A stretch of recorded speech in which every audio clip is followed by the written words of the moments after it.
Sungguh-sungguh Allah sangat ridho ketika seorang hamba itu makan. Makan ketika sesuap nasi dia muji Allah, ketika minum seteguk nasi dia muji Allah. Itu kalau orang diridhoni Allah itu wali betul. Itu untuk jadi wali itu gampang. Kamu makan ridho, kamu ninjak buminya Allah ridho seneng, kamu hidup keseharian aman seneng. Nah ini supaya sampean kita semua ngaji betapa panduan Rasulullah untuk menggapai ridho Allah itu banyak yang keseharian sekali. Saking kesehariannya banyak dalam hadis dan itu sahih. Nabi menyebut hal-hal yang keseharian. Hatta ma tas'alu fi imra'atika, kamu punya uang kemudian istri kamu bisa makan itu ibadah. Bahkan sebagian ibadah itu dicontohkan Nabi yang akhirnya diprotes sahabat. Yaitu wafi buti ahadikum sodakoh, kamu menggauli istri kamu itu ya sodakoh. Sampai sahabat bilang yang benar ya Rasulullah. Ayati ahaduna syahwatahu wa huwa lahu ajrun. Masa urusan biologis, urusan syahwat kemudian dia dapat pahala. Nabi menjawab, alaysa lawadu'aha fi haramin akana alaihi wisrun. Bagaimana kalau dia meletakkan ke yang tidak benar itu kan dosa. Nah, hal-hal seperti ini yang saya ingin teman-teman semua. Saya juga agak ingin ngaji demi Anda juga agak ingin. Itu dosa sekali ngaji kok pesanan kelompok tertentu itu enggak boleh. Islam itu untuk semua. Jadi ya cuma karena di depan saya jenengan ya seakan-akan jenengan korbannya. Itu ada ilmunya dalam usul fikih itu. Jadi orang itu harus ngaji usul fikih. Nama yang disebut, mungkin Mas Sufyan masih ingat zaman ngaji usul fikih. Nama yang disebut itu tidak jaminan sebagai prioritas perintah. Jadi misalnya gini, kebetulan yang di depan Nabi itu Abu Dzar. Nabi ya bilang, ya Aba Dzarin ini uhibbuka misalnya, atau ya Mu'ad ini uhibbuka, atau ya Aba Hurairah ini uhibbuka misalnya. Banyaklah riwayat yang Nabi nyebut ya Aba Dzarin, ya Mu'ad, ya Aba Hurairah. Kemudian misalnya Nabi meneruskan khitab, ini uhibbuka, saya mencintai kamu, fakul dubur sholatin, atau sebagian riwayat disebut falatadaan la dubura kulli sholatin, Allahumma inni ala dzikrika wa syukrika wa husni ibadatik. Saya mencintai kamu, siapa saja. Mu'ad bisa, Abu Dzar bisa siapa? Saya mencintai kamu, mohon kalau habis sholat kamu jangan lupa wiridan Allahumma a'inni ala dzikrika wa syukrika wa husni ibadatik. Ya Allah, tolong kami permudah supaya mudah ingat engkau. Anda tidak bisa mentang-mentang, wong nama saya Parmin, nama saya Purnomo, itu yang diperintahkan Mu'ad misalnya. Jadi yang disebut satu, tapi khitab itu untuk siapa saja. Saya teruskan. Jadi saya mohon semua kita melakukan kebaikan itu kalau dalam kaidah fikih disebut al yakin la yuzalu bisyak. Banyak kebaikan yang kebenarannya itu 100%. Tidak punya efek samping ke pihak lain, ke kelompok lain, ke komunitas lain. Yaitu tadi misalnya Anda makan dan itu murah sekali, hanya butuh satu piring. Setiap punyaan kamu muji Allah, setiap minum kamu muji Allah. Itu redaksinya Rasulullah SAW disebut Allah sangat ridho ketika seorang hamba makan, kemudian dia memuji Allah. Atau minum, kemudian dia muji Allah. Logikanya gampang, negara seperti ini yang kamu harapkan bentuknya kayak apa, mertua, ipar, komunitas, tetangga. Itu nyata terjadi, itu kan belum pasti. Sementara yang mesti terjadi adalah kamu butuh makan, kalau tidak mati. Butuh minum, kalau tidak mati. Butuh bumi yang nyaman ditempati, kalau tidak kita juga mati. Sebab itu Allah kalau menyebut nikmatnya itu hal-hal yang keseharian. Alladzi at'amahum min ju'. Allah itu siapa? Allah itu yang menciptakan kamu bisa makan. Tidak berlebihan. Allah itu yang menciptakan kondisi sosial itu ideal. Zaman Nabi itu ya ada orang munafik. Orang-orang pilihan Allah itu juga diuji orang sekelilingnya yang macam-macam. Semua diuji sesuai konteks zaman dan waktu.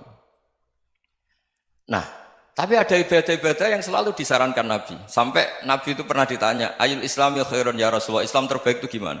Jawaban Nabi itu unik. It'amut to'am. Islam terbaik itu ya makan-makan, yang santai-santai.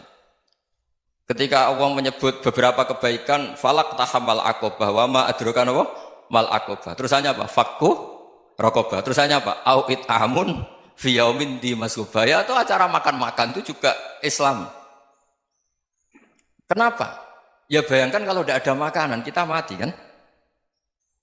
Kondisi sosial tidak ideal itu Anda masih gak apa-apa. Tapi kalau Anda tidak makan, Anda tidak minum, Kamu punya istri cerewet masih bisa hidup, punya mertua cerewet masih bisa hidup. Tapi kalau tidak makan bisa mati. Berarti penting mana istri sama makan? Penting mana? Makan. Semoga istri Anda dengar, nanti kamu disuruh makan tapi pulang deh. Itu kalau dibahasakan makan masih memahami. Penting mana nasi satu piring dengan istri. Nggak ada nasi mati, nggak ada istri belum mati. Penting mana? Gak berani jawab kan? Nah, ternyata Anda ada garang kan di depan istri. Jadi saya mohonlah, mungkin Mas Sufyan Sauri tadi yang bisa bantulah. Teman-teman tuh ngaji yang keseharian saja. Karena kita nyari ridha Allah itu berdasar firman Allah. Dan firman Allah itu menyebut keseharian tuh riang, gampang. Yaitu tadi misalnya wa min ayatihi manamukum billaili wan nahar. Termasuk ayat-ayat Allah itu kamu tidur. Maka dulu itu ada guyonan, ada tokoh Mu'tazilah, kelompok dalam Islam yang berpikir manusia itu bisa menentukan ikhtiarnya sendiri. Karena saya bisa duduk, ingin berdiri, berdiri. Karena kelompok ini nggak terima kalau semua kehendak Allah, nanti bagaimana kalau semua kehendak Allah kok ada hisab ya, ada sanksi. Lucunya itu dia akhirnya, ini cerita ya, mencintai seorang perempuan, cantik sekali. Dan itu dia menjadi ahli sunnah itu oleh hal-hal yang sepele. Karena istrinya cantik, ya namanya suami istri hubungan intim. Terus ditanya, Mas, masih ingin lagi? Masih. Silahkan diulang lagi. Wah ya tidak bisa. Katanya manusia bisa menentukan yang diinginkan. Itu tobat itu. Itu nggak bisa ditobatkan Mas Sufyan Ats-Tsauri. Orang cantik yang mudah nobatkan orang itu orang cantik. Segampang itu. Akhirnya kita tahu, makanya kalau dalam kitab Hikam itu disebut al-aqil mayyakul madza yaf'alu wa hubi wal ghafil mayyakul madza af'al. Orang yang punya akal karena sadar ini wilayah Allah, semua milik Tuhan. Itu dia tiap hari berpikir, besok Allah akan melakukan apa terhadap dunia ini. Kamu merencanakan sesuatu mau plesir, ternyata gempa. Mau wisata ke Rusia, ternyata perang. Kamu tidak pernah tahu apa yang akan terjadi besok. Wa ma tadri nafsum madza taksibu ghadan. Tapi anda semua kita ini sering punya jadwal permanen. Makanya saya kalau diundang siapa saja, sana takdir. Yang jelas Gus ini acara penting. Ya masih acara penting nak pangeran ngersakno piye? Kok ape dadi pangeran? Kamu kok mau jadi Tuhan? Itu kadang ya kiai. Penting Gus acara ini jenengan harus memastikan bisa. Loh kamu itu yang ngajarin tauhid, sesuatu itu biadillah kok bilang-bilang apa pasti. Kalau maksa terus tak tobatkan loh kamu kata saya. Ya kalau gitu Gus bilang insya Allah. Wah itu hati saya, fisik saya, roh saya sudah bilang insya Allah. Tidak usah kamu latih kata saya. Nah hal-hal tauhid keseharian itu gampang sebetulnya. Wal ghafil yaqulu madza af'al. Tapi orang yang lupa Allah dia setiap hari bilang besok apa? Kita bisa melakukan apa? Seakan-akan dia itu aktor, dia penting, dia subjek permanen, dia. Padahal kita ini hanya objek kehendak Allah Subhanahu wa taala. Karena kita yakin sesuatu yang terjadi di alam raya ini kita tidak bisa apa-apa. Makanya saya sering ngaji, sering bilang saya, ketika Anda mensifati Allah, Dia yang menghidupkan. Sudah itu tanamkan sehingga ketika kita mati santai saja. Kenapa santai? Allah punya cara menghidupkan kita. Zaman kita hidup juga gak tahu caranya ngelola jantung, ngelola paru-paru. Kamu juga gak tahu ngelola oksigen yang tidak beracun, tidak ngandung polusi. Tahu-tahu hidup. Gak ingin tua ya tahu-tahu tua, gak ingin mati tahu-tahu mati. Selama ini kita hidup juga gak tahu apa-apa sebetulnya. Hanya gaya tok, punya jadwal, punya planning. Kalau kamu bisa menentukan pilihan Anda, pasti Anda istrinya cantik, 4 neriman semua, kona'ah semua. Nyatanya enggak kan? Ada 1 jelek, cerewet. Wah itu kan, nyatanya enggak bisa apa-apa Anda kan? Dan kamu bawa mati lagi. Itu kan, istri Anda juga gitu, punya keinginan, punya suami yang ganteng, yang jabat, yang neriman, yang enggak poligami. Ya enggak kesampaian juga. Kalau kita ngitung tingkat kegagalan kita itu gagal terus. Ya kan? Nah, terus ingat Allah, madza yaf'alu wa bi. Orang yang punya akal selalu berpikir Allah itu menghendaki apa terhadap saya. Lalu sama-sama orang melihat orang yang serius, itu kata Anda itu pemikir berat, serius, senang punya tokoh yang merengut karena kamu anggap serius. Tapi sebagian orang menganggap orang yang serius itu wong merengut, wong masam, wong muka kok ditekuk. Jadi sama Itu hati ya muqallibal qulub tsabbit qalbi ala dini, karena kita enggak tahu cara berpikir kita tentang orang lain, tentang sekeliling kita. Misalnya kita orang baik yang jenis ngurmat fakir miskin. Ada orang bangun masjid mewah itu janggal. Apa artinya masjid mewah kalau banyak orang kelaparan? Tapi kalau yang jenis pendidikan, apa artinya masjid mewah kalau tidak bisa ngaji? Nanti yang jenis infrastruktur, apa artinya ini kalau semuanya punya sudut pandang yang berbeda-beda. Dan Islam mengapresiasi semua kebaikan. Tapi katakan semua kebaikan itu adalah kehendak Allah Subhanahu wa taala. Karena apapun baik Anda itu pakai fasilitas yang diberikan oleh Allah Subhanahu wa taala. Sehingga ini yang disebut qulillah sumadarhum fi khawdihim yal'abun. Ya kembali tadi ke tema-tema bahwa keseharian Anda ini sudah Islami. Saat Anda tidak bisa melakukan apa saja. Saya sering ada jenazah, biasanya kalau tetangga meninggal saya sering disuruh ngelepas.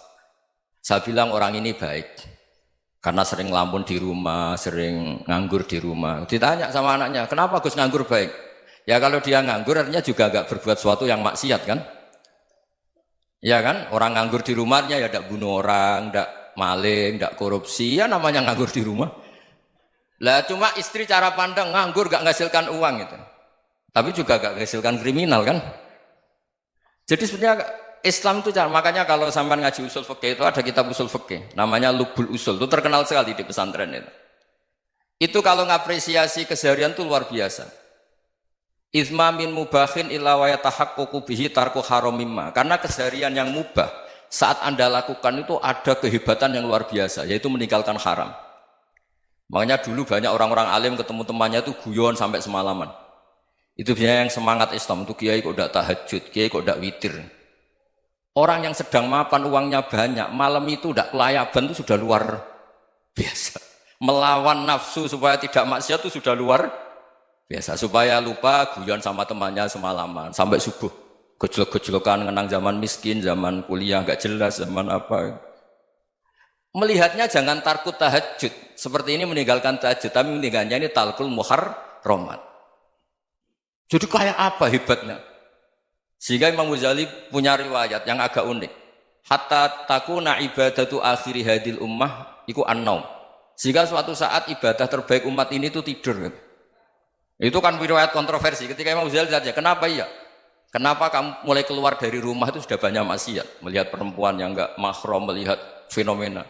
Tapi kalau kamu tidur itu enggak melihat apa-apa. Tapi juga kamu jangan menganggap tidur itu ibadah betul. Saatnya melakukan fardhu ain malah masih tidur. Tapi itu sudut pandang yang menjadikan kita Islam itu gampang. Jadi saat Anda tidak bisa aktivitas apa-apa, misalnya ada beberapa orang yang lumpuh. Lumpuh itu memang nggak bisa Jumatan, nggak bisa ibadah, tapi dia juga nggak bisa maksiat. Tidur itu memang Anda saat itu tidak bisa tahajud, tidak bisa witir, tapi saat itu ada zina, ada maling, tidak gosipkan orang, tidak bully orang, tidak menanamkan kebencian, tidak hasud. Sehingga tidur menurut Allah Ta'ala wa min ayatihi manamukum billaili apa? Wan nahar. Karena di tidur itu selain ada unsur istirahat, jaga kestamina, juga ada unsur meninggalkan beberapa keburukan.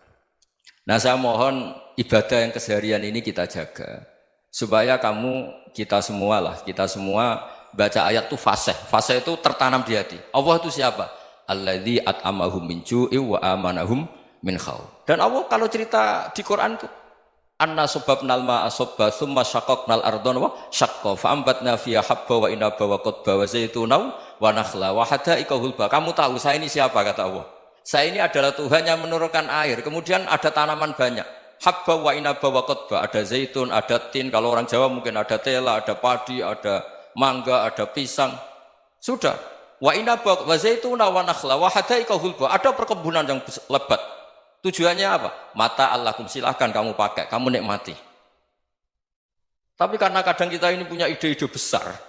Tadi untuk syukur saja nunggu punya istri riman, rumah baik, tetangga baik, komunitas baik, semuanya baik baru syukur. Lama-lama nanti ada di surga, syukurnya nunggu surga paling kelas A. Itu sudah ada yang menghuni Rasulullah, kamu nggak boleh di situ. Masa untuk syukur saja? Repotnya Masya Allah.